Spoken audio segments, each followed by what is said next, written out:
Hey, what's up, everybody? Today we're gonna be reviewing Marvel comic here. This is gonna be Wolverine from Marvel Comics Presents. This is called Wild Frontier. It's issues 93 to 98. Now, Marvel Comics Presents is an anthology, meaning each comic contains three stories. So instead of one comic with 30 pages, a 30-page story, it's three stories of 10 pages each, right? So this is a great place to get like starting artists and so forth, kind of test the water, see if they're good, see if they deliver on time and so forth. And if they gain some popularity or whatever, or the boss likes what he sees, they give him an ongoing or whatever, a 30 issue a month series, right? So here the writer is Timothy Truman. The artist is Todd Foxx, and inks is Gary Kwapisz, and the inker is Gary Kwapisz. Colorist is Tom Smith. So here the art is very, it's rough. I'm gonna just leave it at that. It's kind of rough. The anatomy isn't always correct. Sometimes it's done on purpose, like with a artist like Todd McFarlane. That anatomy is incorrect. It's misproportioned to make the book look more dynamic and exciting, right? Here, I don't believe that to be the case. I think it's more just the artist not being that great yet. It's kind of amateurish. His name's Todd Fox. I never heard of him again, so I guess he did a few Marvel Presents and whatnot. It says it's 8 issues, but I remember these are 10 issue stories, so that's really about 2 issues or maybe three, right? So let's think of it as more as like a 3 issue miniseries. Timothy Truman, I believe he does some Conan. Now, in my opinion, anyone who writes Conan will probably fit right in writing Wolverine. Not necessarily Wolverine in the X-Men, but Wolverine in his own title, because if you've ever read Wolverine on his own series, he's a lot different than the way they write him on the X Men series. Same goes with Batman. If you read Batman, his own title, he's a lot different than Batman on the Justice League, right? Wolverine here is more grounded, it's more realistic. They don't use their superpowers as much, unless some of the X Men are included, their guest star or whatever. Then it has a comic booky feel. But when it's just his own stories and nobody else, it's a lot more grounded. He occasionally pops up claws, of course, that's his thing, but it doesn't have a superhero feel to it. So this was written back in 1991. Uh, Killer covers by Sam Keith on art. Killer covers. I love Sam Keith's Wolverine. It's probably my favorite interpretation of Wolverine as far as how he looks. That's how I envision Wolverine looking, a lot more animalistic, caveman-like. Jim Lee's is probably the most popular, but his is like a more sexy Wolverine, if you will, more clean cut. Still rough around the edges itself, a little bit still masculine. Don't get me wrong. Not like a pretty boy, but not as like caveman as Sam Keith's. So this book starts off where Logan Wolverine he's admiring this place called the Black Bone. It's like a camping area, a lot of wilderness and so forth. It's up in Oregon, like getting towards Canada. He's just relaxing right there. He's just enjoying the view and he's soaking it all in, knowing this won't last much longer because he's looking at this construction area where they're building buildings and so forth. So he knows, they're already building buildings. They're gonna start building malls, so forth, and it's gonna become like a city, right? It's no longer gonna be a wilderness area like he enjoys it. He comes here to hunt, to relax, just when he wants to be by himself. Hunts animals, eats right there, camps out. Wants to just escape it all. Like if you've ever been camping, you know what he's talking about. You just escape cars, escape civilization for 2, 3 days, right? So he likes to do that, and he can survive in this, because of his mutant powers. He's kind of an animal himself. He's a Wolverine, right? He can smell. He has claws. He can hunt animals. He can survive there year round if he wanted to, but he does have some man in him, so he does kind of want to, socialize with other humans and so forth too.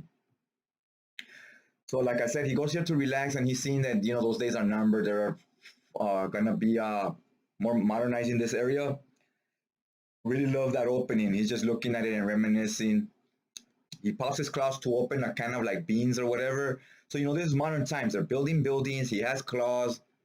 Then he falls asleep, and he remembers of something that happened back in the past. It's like it starts telling you a story from back in the days, right? Way before he met the X-Men, way before he met anybody, right?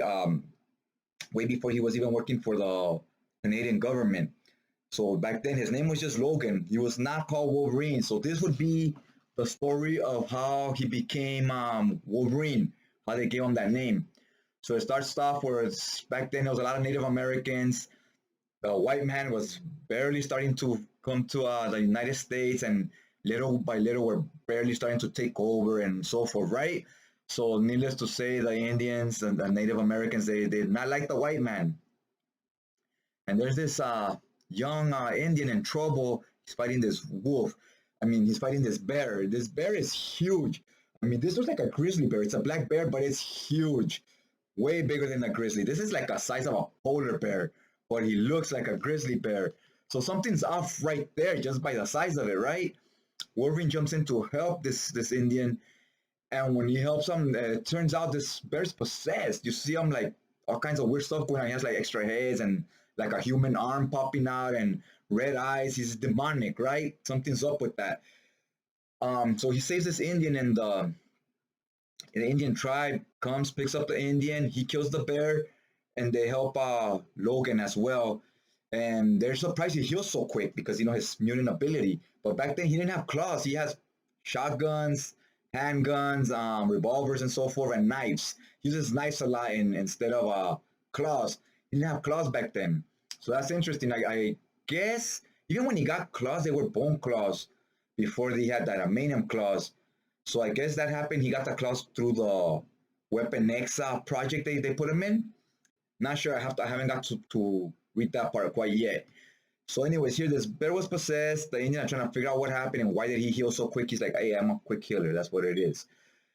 So now we're just concentrating on the bear. What was going on? The Indians didn't like him at first because he's a white man. He explains to them, "I'm Canadian. I'm not white." So he's white, but a different kind of white, right? So the Indians start trusting him a little more. They're like, "Okay, he's Canadian. He's a different cat, a whole different breed." And they tell him, "You're welcome to stay here as long as you want." He starts helping out around the village and so forth. They take a liking to him. They find more animals, horses and other stuff, right? They are dead and are possessed, much like that bear was. So the shaman, being kind of like almost like a wizard, you could say a witch doctor, um, he starts talking about this area, this part of the land is possessed. It's been it's been cursed or something, right? Something's going on there. Tells everybody not to go, keep away. Wolverine being Wolverine, who at this time being Logan, says we can't just not go to that area because we're scared. We gotta go find out what's going on. This big demon worm pops up.